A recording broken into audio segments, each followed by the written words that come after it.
Welcome, beloved.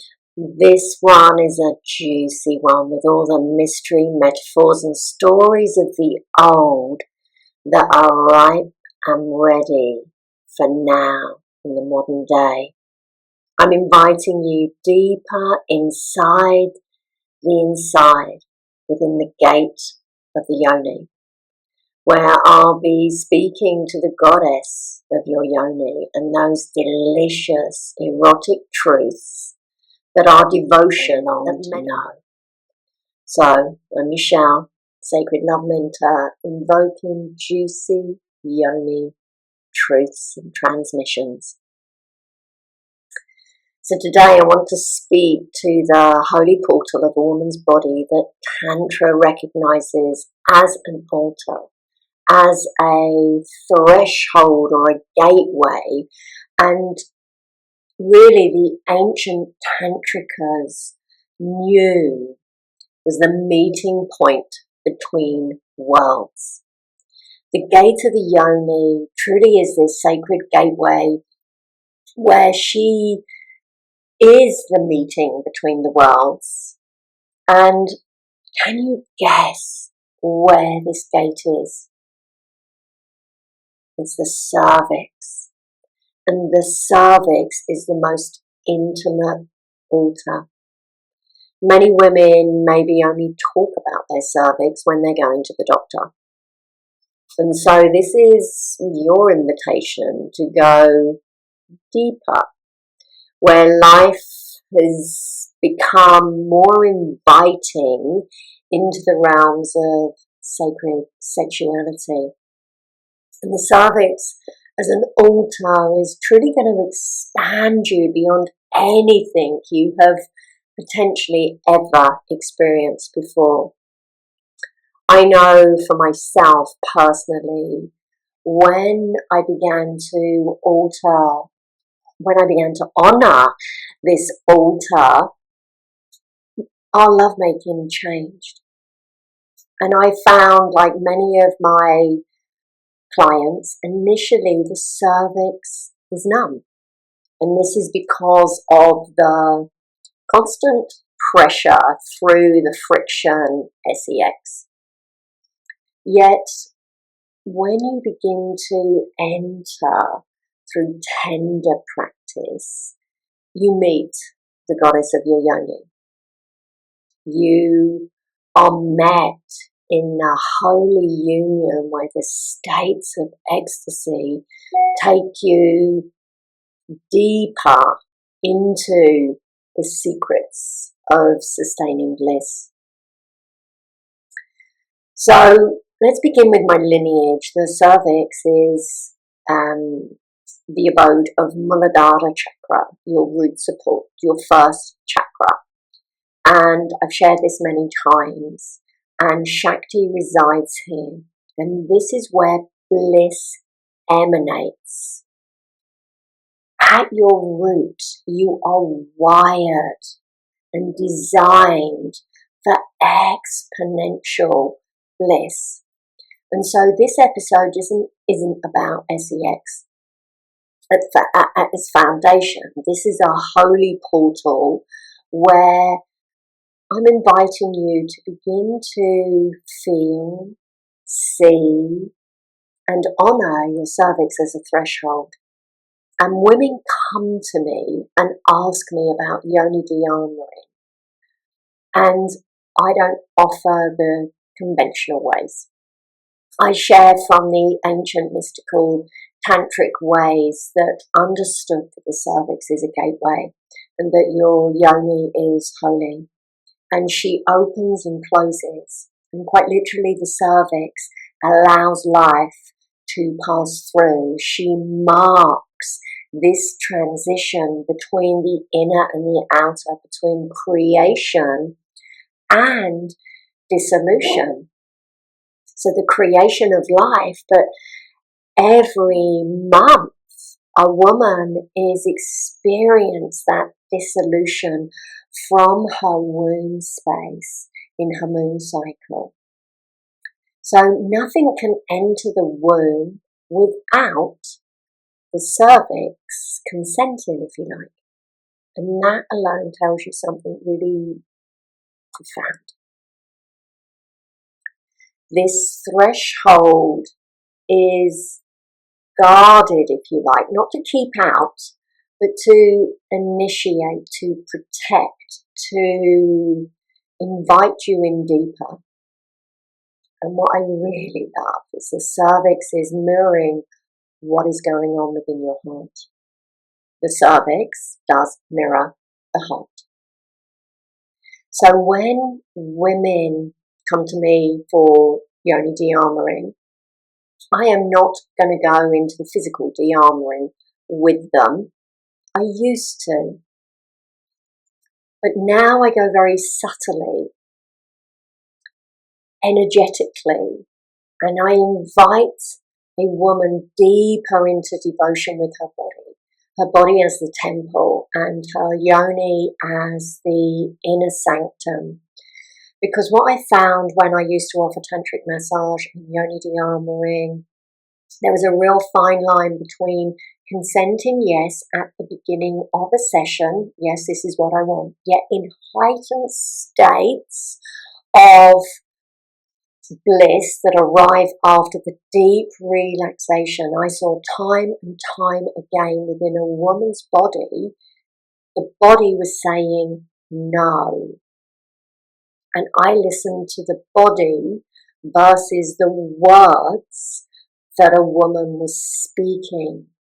And so I began to offer very differently, and I guide women themselves after I have invoked these sacred sounds and sacred movement, which creates a sacred space, to then they themselves can go deeper. So let me explain. Most of the world, Muladhara, your first chakra, is taught that it is your root support, it's grounding, it's stability, it's survival, this four-petaled red lotus.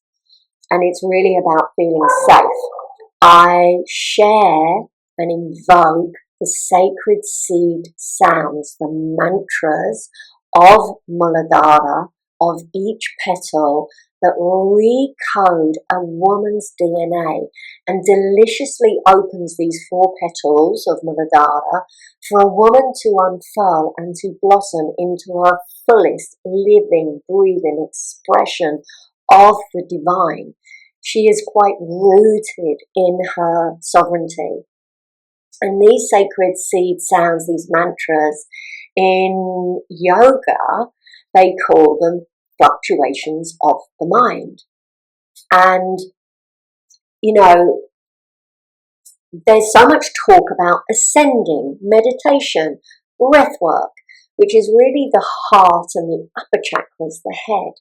But in Tantra, especially red Tantra, which I share, we're rooted in the depths of your root chakra. And the second chakra, Svadhisthana, are all about your sensuality, your creativity, your sexual energy lives here, and she is the Svadhisthana is the battery, if you like, of the chakra system. And so Muladhara and Svadhisthana are within the yoni, and everything is born of her. So we can often be way up there in the clouds and in the head and doing the meditating, doing the chanting, and yet if we're not connected to our root, there isn't this fullness to our infinite expression. This is the gateway to your infinite potential. And you might feel this, as in someone around you might say, you're all over the place, you need to ground. But what they're actually saying to you is, can you be here with me now? And this is what grounding invokes for me. Yes, it invokes the steadiness, the stability, the being in the present moment, that you are there with another. You are being where you are right now.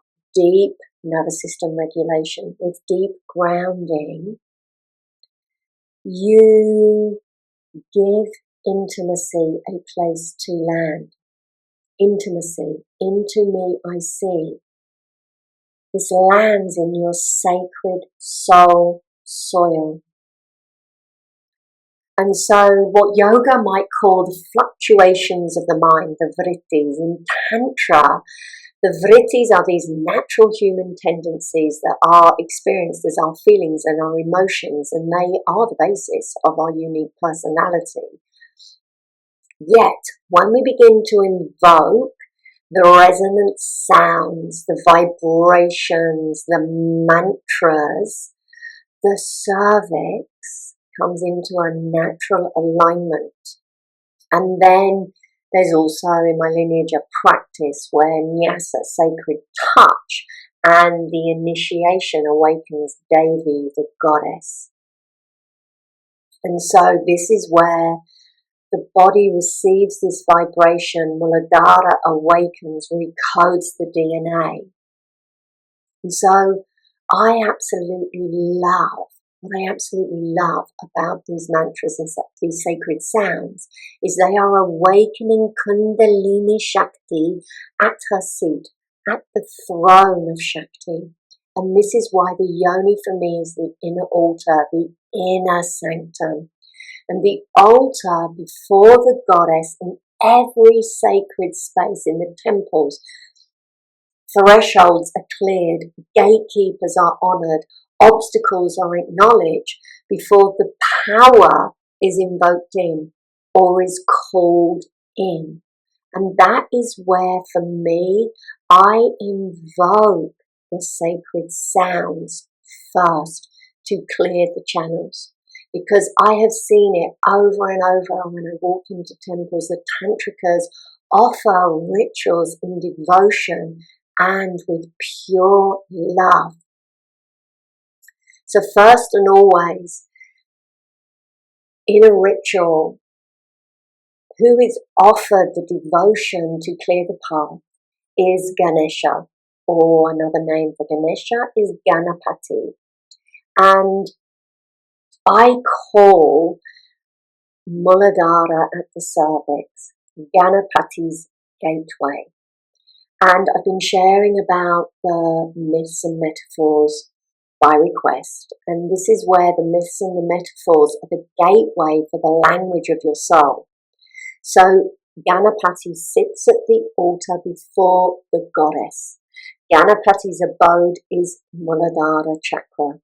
And I've taught this for years, where I've invited yoginis to come and be willing to crack open her ego and her heart, and then the goddess will do the rest. God and goddess are in holy union, and they will do the rest. So the gate of the yoni is protected by Ganapati. Ganapati is the elephant-headed deity, and he is, there's a whole other story about that, but his gateway is the fullest, and his gateway is to your fullest potential, your infinite potential. He clears the path, and he is rooted and present in immense wisdom, that he removes the obstacles like the fear, the doubt, the survival patterns, the ancestral imprints, so that the ground is prepared in your soul soil. And for me, Ganapati Muladhara is beginning the inner journey with your body. And then Kundalini Shakti arises, awakens, because she's fierce and fiery, and she has this passion and this longing for you to realize and embody the truth of who you are, your infinite potential. She longs for you to experience the outer reflections of this love and this ecstasy. And so there is this word in Tantra called parinama, and it's about transformation. It's about folding within to offer out. And to truly transform, to see the light, you need to take everything in and sit with it. And then you turn that into an offering from the inside out. And this is where you begin to transform your wounds into wisdom, or your obstacles into opportunities. And I think you've heard many sayings like this before, you know. It's not a problem, it's a portal. Everything's a portal deeper into your experience. And this is where you're entering the subtle energy, tantric, even. And this is why when you're entering the subtle energy, the tantric, even erotic awakening practices without foundation can feel so overwhelming. But actually overwhelm is the overflow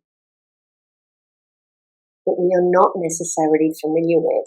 And so it's about shifting that old identity at the gate. And devotion for me is key. So as Ganapati sits at this gate, he's calling in a new Muladhara, a new foundation, new energy, new thresholds, new perspectives. And if you think about elephants, because Ganapati is the elephant-headed deity, they have small eyes and they have big ears. What I absolutely love about the symbolism of Ganapati is his small eyes are to look within, parinama, turning within, and his big ears are sharavana, this deep listening. And so what he does when we invoke him in these foundational practices, the energy of Ganapati, this gateway, is he's going to hold the perspectives from both sides of the situation. He literally has this 360-degree perspective and is inviting you to break open your heart, to see everything from all sides with that wisdom, from looking within and deep listening. And this is why Ganapati's gateway is the gateway to your fullest and infinite potential. It's inviting you through this glorious, glowing gateway into the intimate love affair, fully in the flesh of your body as a living, breathing temple. So many ask me, how do you go to the gate? How do you even open? And this is so multi-layered, multifaceted, and I've shared in my other podcasts that about diamonds, that there's one diamond, but there's many facets. And so every woman is unique in unlocking her deep pleasure and the deep embodiment or healing or the creative potentiality within the temple of her body. And so I share practices that help to release stored trauma, the suppressed and repressed emotions, the tension, because they release the emotional blocks whilst holding the nervous system in such a grounded way that we can expand the capacity for more love, for more pleasure, for more enriching orgasmic potential. So everyone is talking about nervous system regulation and being calm and being peaceful. But as soon as the nervous system is calm and peace, the innate aliveness wants to come on board. And that's what no one's talking about. When you are at peace, your innate essence, your fragrance, your aliveness is that overflowing energy. And I've seen this time and time again when I take women to India especially, because the vibration is there from the temple visits, and they enter the temple, they don't understand a word that's going on, but they feel it, and I absolutely love that. When you go to Ganapati's temple, Ganesha's temple. There is a purification, and there is a mudra, which I love, that I taught in my yoga classes many moons ago. And it's a practice that you will see everyone doing. And ultimately, it's like you're crossing the arms in front of you, and your hands come into a soft fist, a mushti, and you're knocking 3 times on the side of the temples. And then you tug the earlobes 3 times, and then you bring the hands, the right, the left, the masculine, the feminine, the Shiva, the Shakti, human you, divine you, God, Goddess, in prayer before the heart in Anjali Mudra. And then you bow and you say Namaste. And what this is symbolic of is elephants. Remember, Ganapati is elephant deity. Is symbolic of elephants in rutting season, in the mating season. And basically they are going wild and crazy. And they start knocking their heads about because they want to break open the glands and they want to feel the hormones of love pouring through them, drenching through them, so that they start mating. So what is this internal symbolism for you? It's the yearning within your heart. Not for superficial love, but the deep love that seduces you deeper and deeper within the temple of your body, so that you awaken to that ecstasy of being with yourself or another. You want to experience love in a pure, real way that isn't reliant on the external circumstances. It's that yearning that can bring you into your innate wildness that is in your core, that is at your core, to crack you open so that you feel the flow of love. So the knock on the side of the temples is, may my mind, my heart break wide open and free and flood me with absolute pure love. You're cracking open your ego. The tug, tug, tug is that deep inner listening Shadavana inside the inside of the gate. The hands in prayer with Namaste, as you are bringing all the dualities on both sides as one before your heart. You're bowing to everything, the joys, the fears, your bliss, your triumphs, your failures. You are offering it all up. So when we enter this infinite field of metaphors, behind the symbolism, we're looking at what is going on within you. The small eyes to look within, the big ears to listen. What's your inner voice saying? What do you desire? What is most important to you? What I love is Ganapati often has a belt that is made of a snake, and this is representative of Kundalini Shakti. I know, working with so many women, that there is this deep longing to experience her infinite potential. And that when she begins to relate to her body as a temple, her heart as the altar, her cervix as the inner sanctum, the gateway between worlds, she stops forcing openings. She stops chasing love. She begins to listen to her holy yes and honors a no. And this is where pleasure might become quieter, deeper, slower. And this is where the bliss begins to unfold.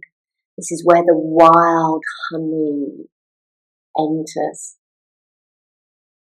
These are the states that I take you into through the mantras that are the secrets of sustaining bliss.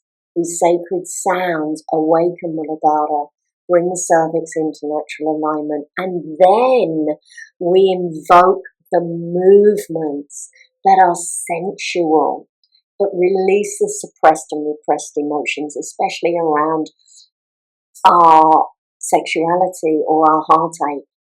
And then I begin to guide at the Yoni Deamouring and the Yoni mapping, where the individual woman honours that within herself, whether it be with a Yoni egg or a wand or her hand. But the courses that I have support this time. So, beloved, if you're feeling the stir by this offering, by these stories, this invitation, if you're ready to maybe go to the gate, maybe she's calling you inwards, and let that be your prayer. You are a living, breathing temple. The altar is waiting for you to offer her flowers, to move with devotion, to touch her with reverence, to invoke love for the goddess within. May you meet yourself at the gate as you soften. May Ganapati clear the way. May your initiation be so rooted and real that you give intimacy a place to land, and the resonance of you hums like a prayer embodied. Let this be your invocation to your body, to your bliss, to your truth, that your pleasure is holy. And as always, if anything I've spoken sparks a seed within you, please share it with me. My one-to-ones are open if you want guidance, and you can also step into these practices through Yoni Magic Masterclass or She Rises. I'll leave the links below. Sending you so much love.